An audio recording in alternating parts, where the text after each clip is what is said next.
"Nobody will save you tonight," the fiancée whispered to the maid. Then a single flashlight revealed the truth. She told the maid, in a voice cold as the night air, that nobody was coming to save her tonight. Elena's knees pressed into damp earth. Her wrists were bound. Beside her, a hole in the ground waited. Deep enough, dark enough, final enough. She searched the face of the woman she had once trusted, hoping to find even a flicker of mercy. She found none. And then, somewhere above them in the darkness, a single light clicked on. Neither woman knew it yet, but in the next 60 seconds, everything they believed about loyalty, love, and the truth was about to be dug up.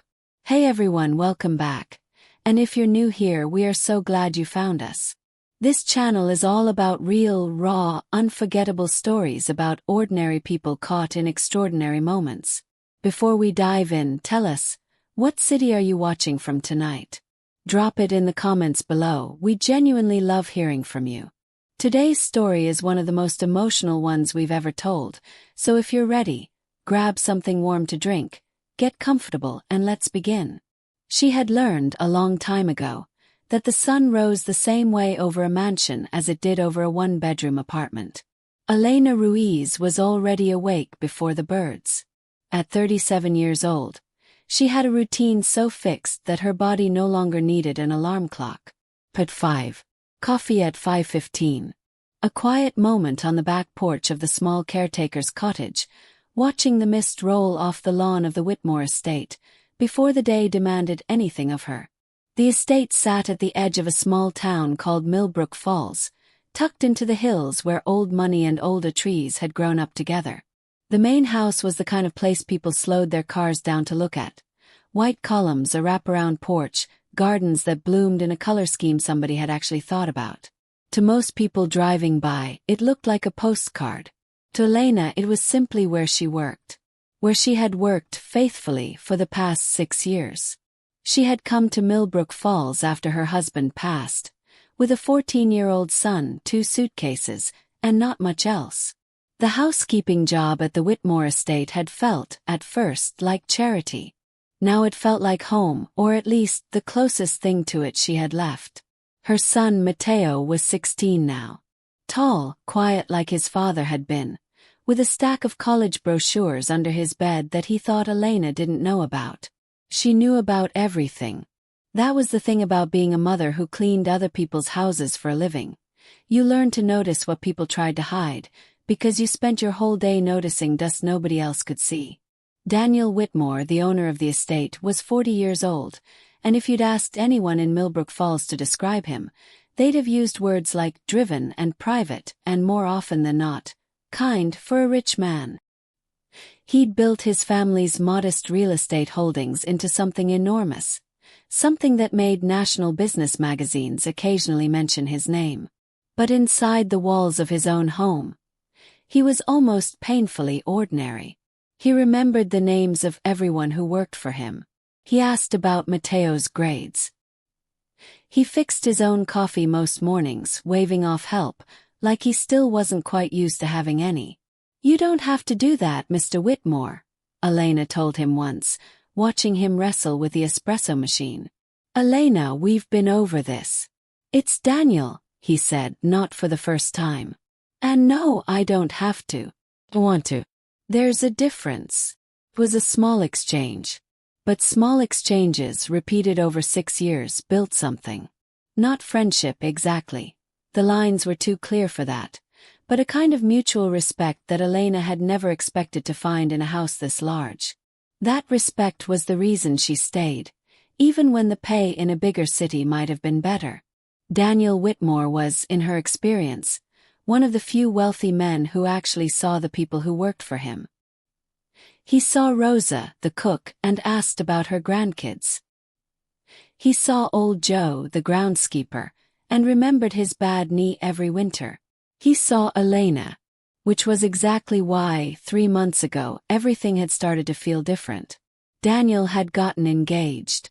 Her name was Vanessa Cole, 32 years old, striking in the specific, polished way of someone who had spent a lifetime being looked at. She came from money herself, Old family, older manners. And from the very first week she moved into the east wing of the estate, something in the house had shifted. Not loudly. Vanessa was never loud. It was quieter than that. A coolness in the air.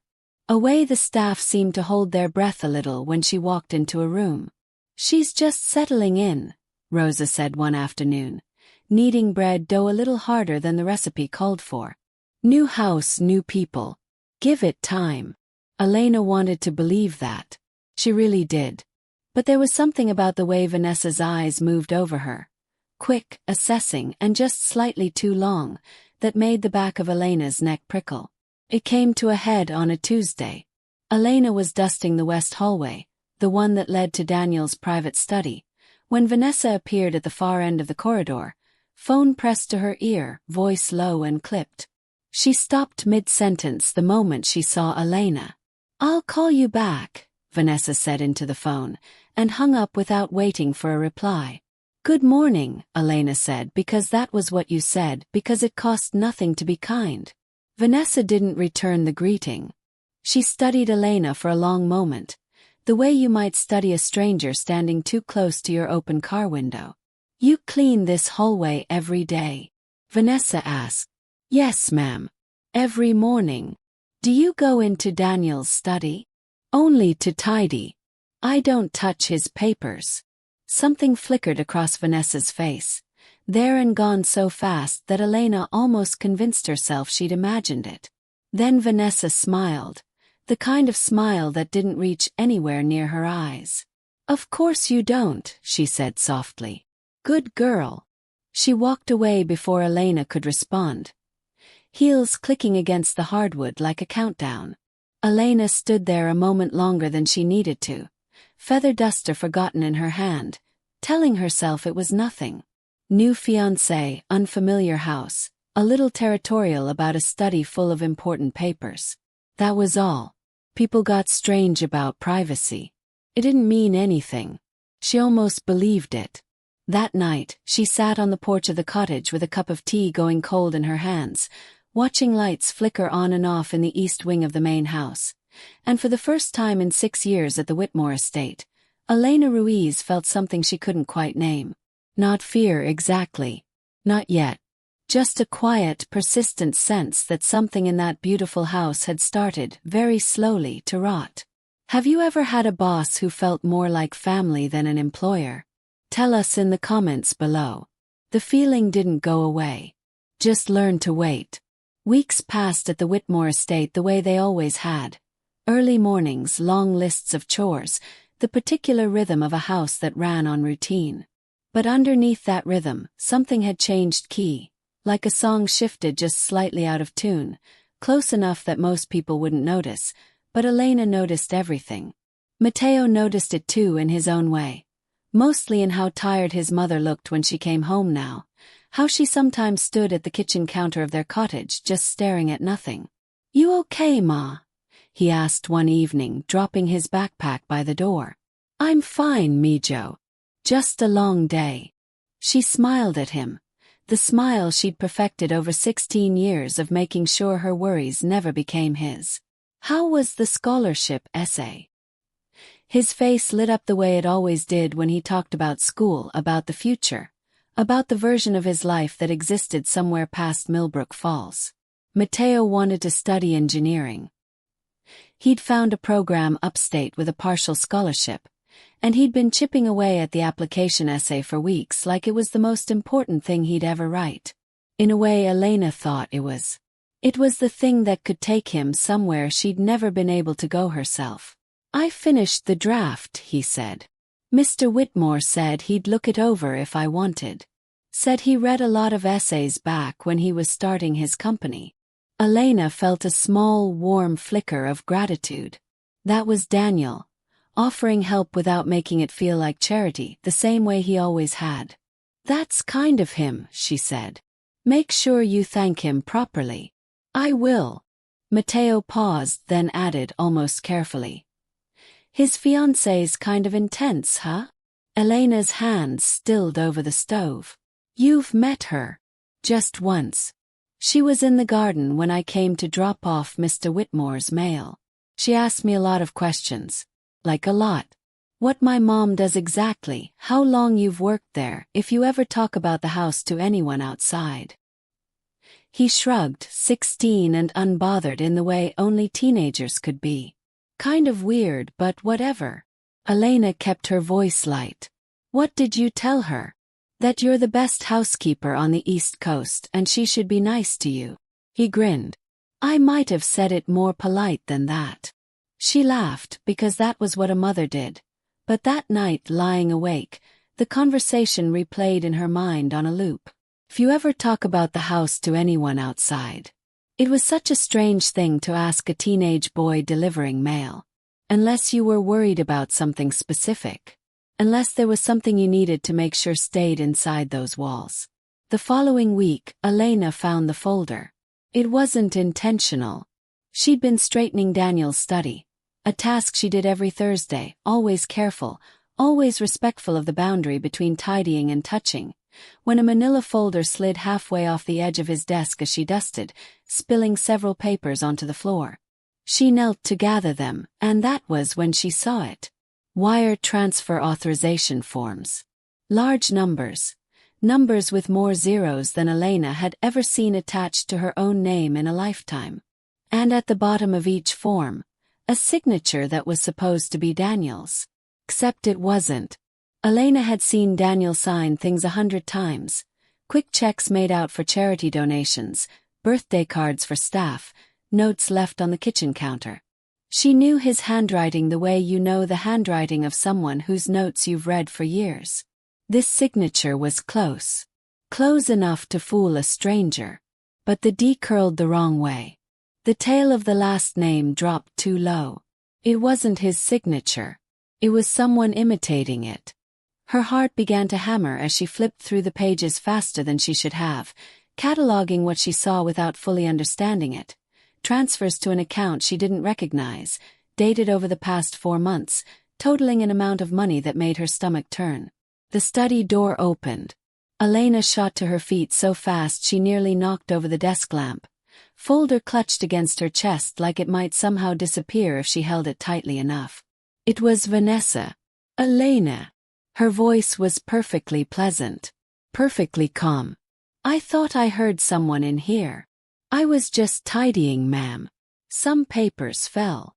Elena set the folder on the desk, careful to keep her hands from shaking, and prayed it looked steadier than it felt. I was putting them back. Vanessa crossed the room slowly, picked up the folder herself, and straightened the papers inside with unhurried, deliberate movements.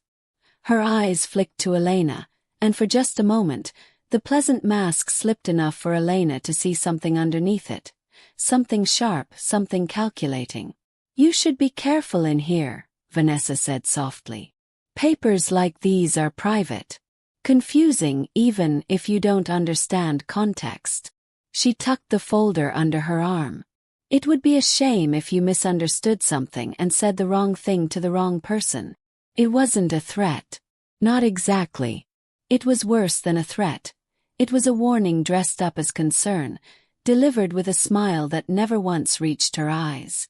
Of course, Elena said quietly. I didn't see anything important. Good. Vanessa's smile widened by a fraction of an inch. Let's keep it that way. She left the room without another word, and Elena stood alone in the study for a long moment. Her pulse loud in her own ears, replaying the signature in her mind. The wrong curl of the D, the tail dropping too low, and understanding with a cold certainty that settled deep in her chest that she had just seen something she was never supposed to see. The question was what to do about it. Tell Daniel, and risk being wrong. Risk destroying the trust of the one truly good employer she'd ever had over a signature she'd only glimpsed for a few seconds. Or say nothing and carry the growing uneasy feeling that something dangerous was unfolding inside those beautiful walls. A feeling that, whether she wanted it to or not, had already started to feel less like suspicion and more like fear. Have you ever discovered something you weren't supposed to see? Something that changed the way you looked at someone? What would you have done in Elena's place? Everything changed on a Friday night, and it changed fast. For 4 days after finding the folder, Elena told herself she was overthinking it. She watched Daniel at breakfast, searching his face for any sign that something was wrong, but he seemed the same as always. A little tired, maybe, buried in work calls about an upcoming merger, but otherwise unchanged. Whatever was happening with those transfers, he clearly didn't know about it yet. And every time Elena worked up the courage to say something, Vanessa's voice echoed in her memory. It would be a shame if you misunderstood something and said the wrong thing to the wrong person. So she waited. She told herself she'd find the right moment. The right moment never came. Instead, on Friday evening, a note appeared under the door of her cottage while she was finishing dinner with Matteo. Elena, need to speak with you privately tonight about Matteo's scholarship fund. Meet me at the old toolshed by the tree line, 9 p.m. Don't mention it to anyone. I want it to be a surprise for him. D.W. It didn't occur to her, not once, to question the handwriting. Why would it? She had no reason yet to doubt anything with Daniel's initials on it. And the mention of Matteo's scholarship, of something good, something hopeful, was exactly the kind of thing that would make a mother lower her guard completely. She kissed Matteo goodnight, told him she had a quick errand for Mr. Whitmore, and walked out into the dark toward the tree line at the edge of the estate, a flashlight in one hand and hope, foolish and warm, sitting in her chest. The tool shed sat in near total darkness, the main house's lights just barely visible through the trees behind her. She called out softly, "Mr. Whitmore." No answer. Just the wind moving through the branches, and somewhere behind her, footsteps that were far too quiet to belong to someone who wanted to be heard. She never saw it coming. There was a sharp, dizzying pain at the back of her skull, and then the ground rushed up to meet her, and the world folded into a soft, terrifying black. When Elena's eyes opened again, everything hurt. Her wrists were bound in front of her with rough cord. Her cheek was pressed against cold, damp earth, and the first thing she understood before she understood anything else was the smell. Freshly turned soil, thick and mineral, all around her. She was lying at the edge of a hole that had clearly been dug on purpose, and recently, and deep enough that the dirt piled beside it rose nearly to her shoulder. A shovel leaned against a nearby tree. Elena's mind, still fogged with pain, refused to accept what her eyes were telling her, right up until Vanessa Cole stepped into view, holding a lantern low, her expression as calm and composed as if she were discussing seating arrangements for a dinner party. "You just couldn't leave it alone," Vanessa said quietly. "The papers. Questions. I saw the way you looked at that folder, Elena. You understood exactly what you were looking at." "Please," Elena whispered, her voice raw with fear and confusion. "I didn't tell anyone. I swear I didn't. Not yet." Vanessa crouched down to Elena's eye level, and for the first time, the mask fell away completely, revealing something underneath that was cold in a way Elena had never seen on another human being's face. "But you would have. Women like you always do, eventually. You'd have found your moment, maybe over breakfast, maybe crying to Daniel about your conscience, and you would have shown him those transfers, and he would have found out that his precious fiancée has been quietly moving 3 years of his family's fortune into an account he's never heard of. 2 more months, Elena. I needed 2 more months, and then none of it would have mattered anymore. But you couldn't wait 2 months, could you?" The truth landed on Elena like a physical blow. This wasn't about a misunderstanding. This wasn't Vanessa protecting Daniel's privacy. This was theft, calculated, patient, enormous theft. And Elena had become a threat to it simply by dusting a desk on the wrong Thursday.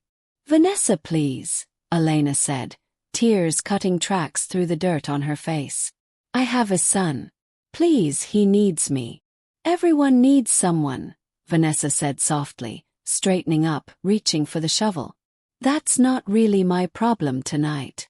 She grabbed Elena's bound wrists and dragged her toward the edge of the hole with a strength that came from somewhere far past desperation. Somewhere Elena would later understand was simple, practiced cruelty.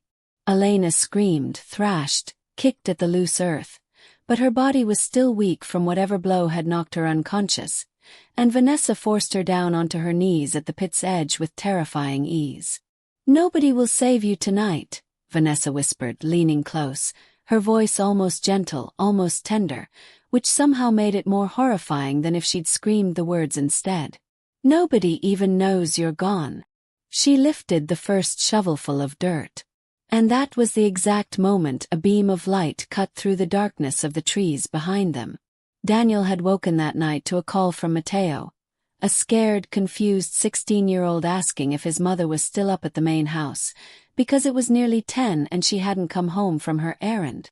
Daniel had checked with the staff, found no record of any errand, and something about the wrongness of it had sent him straight out the back door with a flashlight, calling Elena's name into the dark, following faint, fresh tracks in the grass toward the tree line without fully understanding why his gut was screaming at him to hurry. The flashlight beam swept across the clearing and landed directly on the scene, Vanessa standing over a half-filled grave, shovel raised, and Elena, bound, sobbing, dirt-streaked, kneeling at the edge of a hole meant for her body. For one full second, Daniel didn't move at all. The light in his hand actually shook, the beam trembling across the horrific tableau in front of him. His mind simply refusing, for that single suspended heartbeat, to process what he was looking at. Then the shovel fell from Vanessa's hands, and Daniel was running. What would you do if you were in Elena's place? Tell us honestly in the comments. The next several hours blurred together for Elena into a series of disconnected pieces, Daniel's arms pulling her away from the pit's edge. His voice breaking as he cut the cord from her wrists with shaking hands, the wail of sirens finally cutting through the trees, a blanket someone wrapped around her shoulders while red and blue lights painted the woods in strange, pulsing color. Vanessa hadn't run. She hadn't even tried. She had simply stood frozen at the edge of the grave she'd dug, staring at Daniel with an expression Elena would replay in her nightmares for months afterward. Not guilt, not fear, but something closer to disappointment, as though the interruption itself was the tragedy, not the act she'd been caught in the middle of.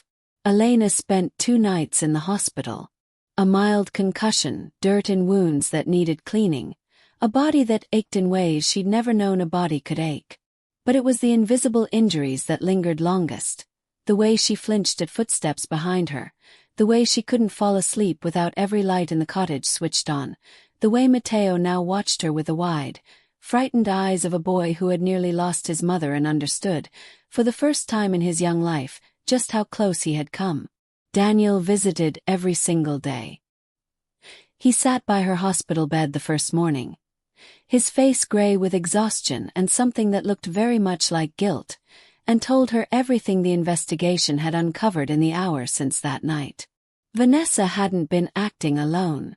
The estate's longtime family attorney, a man named Charles Hensley, someone Daniel had trusted for over a decade, someone who had handled his father's affairs before his own, had been working with her, forging signatures, quietly rerouting funds through shell accounts for nearly 3 years. It wasn't a crime of sudden passion or panic. It was patient, methodical. Vanessa hadn't fallen in love with Daniel Whitmore at all. She had targeted him, the way a person might target a bank. "I should have seen it," Daniel said quietly, staring at his own hands. "I let her into every part of my life. My house, my company. And the one person who actually noticed something was wrong was the one person I never thought to protect." "You couldn't have known," Elena said softly, though her voice still trembled when she spoke about that night. "People like her are good at being unseen for what they really are. That's the whole point of them." "You saw it," Daniel said. "Before any of us." "I saw a signature that curled the wrong way," Elena said. "That's all. I didn't see the rest of it. I didn't see how far she'd go." Daniel was quiet for a long moment. Then he said the thing that had clearly been sitting on his chest since the moment he'd found her at the edge of that grave. "I almost lost you because you did the right thing and I wasn't paying close enough attention to notice you needed protecting. I'm not going to let that happen again." He meant it, in every practical way a man like Daniel Whitmore knew how to mean things. The hospital bill paid in full before Elena even saw it, round-the-clock security quietly stationed near the cottage without being asked, a promise, gently but firmly delivered, that Vanessa's family lawyers would not be permitted anywhere near Elena or Matteo without consequence. But there was a harder choice still waiting, one that no amount of Daniel's resources could make easier. The district attorney's office needed Elena to testify, not just to what had happened that night in the woods, but to establish the timeline, to describe finding the folder, to stand in a courtroom and describe out loud in detail what it had felt like to kneel at the edge of her own grave while a woman she'd once greeted every morning whispered that nobody was coming. Vanessa's family had money. And money, as Elena had learned over 6 years of working in houses like this one, bought more than comfort. It bought lawyers who specialized in making inconvenient witnesses feel very, very small. "You don't have to do this," Daniel told her gently, the week before the preliminary hearing. "There's a settlement on the table. You could take it, put this behind you, focus on Matteo. No one would blame you." Elena thought about that offer for 3 days. She thought about the quiet, comfortable version of her future it offered. Money enough to secure Matteo's education outright. A chance to simply close a door on the worst night of her life and never open it again. It was, in every practical sense, the easier choice. She thought, too, about her son, sitting across the kitchen table from her every night since the attack, watching her with careful eyes, absorbing, whether she meant him to or not, a quiet lesson about what a person did when the truth was inconvenient, or expensive, or dangerous. She thought about what kind of man she wanted him to become. "I'll testify," Elena told Daniel finally, her voice steadier than she expected it to be. "Not for the money. Not even entirely for myself. Somebody has to say, out loud, in a room where it counts, exactly what she did. If it's not me, it might be someone else someday. Someone without a Matteo waiting for her at home to give her a reason to be brave." Daniel looked at her for a long moment, something in his expression shifting into a kind of respect that went past employer and employee, past even the careful friendship they'd built over 6 years. "Then I'll be in that courtroom every single day," he said. "Right beside you. Have you ever had to find courage to speak up even when you were afraid of what it might cost you? Share your story in the comments below."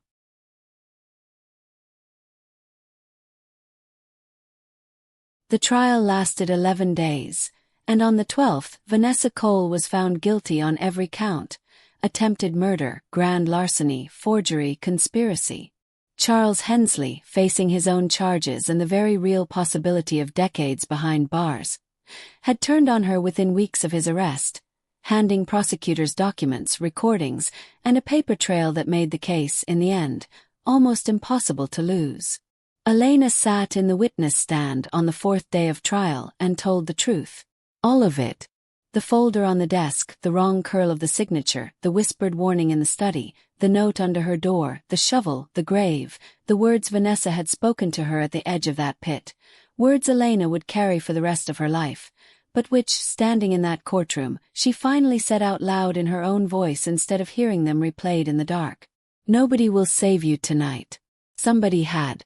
When the verdict was read, Elena didn't cry the way she expected to. She simply exhaled, a long, slow breath she felt like she'd been holding since that Friday night by the tree line, and reached over to squeeze Matteo's hand, sitting beside her in the front row, 16 years old and trying very hard to look brave for his mother's sake. The months that followed brought a kind of change Elena had never let herself imagine. Daniel, true to the promise he'd made in that hospital room, restructured the estate's staff arrangements entirely. Not out of guilt, he insisted, though guilt was certainly part of it, but because he'd finally understood something he should have understood years earlier. Elena Ruiz wasn't simply an employee who cleaned his house. She was the one person who had told him the truth when the truth was inconvenient, dangerous, and completely unasked for. That kind of loyalty, he told her plainly one afternoon in the garden, was worth more than anything Vanessa Cole had ever pretended to offer him. He set up a full college fund for Matteo. Not a favor, he was careful to clarify, but simple recognition of a young man's own hard work and a debt Daniel felt he owed the family that had nearly paid the highest price for his blindness. Elena was offered a new position overseeing the estate's household operations entirely, along with a small house of her own on the property, deeded outright, so that for the first time since her husband died, Elena Ruiz owned something no one could ever take from her. She almost said no. Old habits, old instincts about what she was and wasn't allowed to accept, whispered in the back of her mind for days. It was Mateo, of all people, who changed her mind. "Ma," he said one evening, sitting across from her at their small kitchen table, "you spent your whole life making sure nothing bad happened to me. Let somebody make sure something good happens to you for once." She accepted. A year after that terrible night by the tree line, Elena stood in the garden of the Whitmore estate. Her garden now, in the small house at its edge, purchased and paid and entirely her own, watching Mateo load boxes into a car bound for his first semester of college. Daniel had stopped by to help carry the heaviest of the boxes, laughing with Mateo about dorm room furniture. Easy in a way Elena had rarely seen him during those long, careful years before Vanessa, before the folder, before the flashlight that had saved her life. He caught her watching them and smiled. Not the practiced, professional smile of an employer, but something warmer, something that had grown slowly and honestly out of the wreckage of that terrible year. "You okay?" he asked, coming to stand beside her. "I'm okay," Elena said, and for the first time since that night in the woods, she found she actually meant it completely. She thought, watching her son drive off toward the future she'd worked her whole life to give him, about everything that single flashlight beam had revealed that night. Not just the horror of what Vanessa had been about to do, but a deeper truth underneath it. That the value of a person was never measured by the size of the house they lived in, or the polish of the smile they wore in public. It was measured in quieter things. In who stayed honest when honesty cost them something. In who came running through the dark when someone they cared about was in danger, without stopping to think about what they might lose by doing it. Elena Ruiz had spent 6 years cleaning other people's beautiful things. It had taken one terrifying night in the dark for the people around her to finally see how beautiful, and how strong, she had been all along. To everyone watching this story tonight, thank you for staying with Elena through every part of her journey.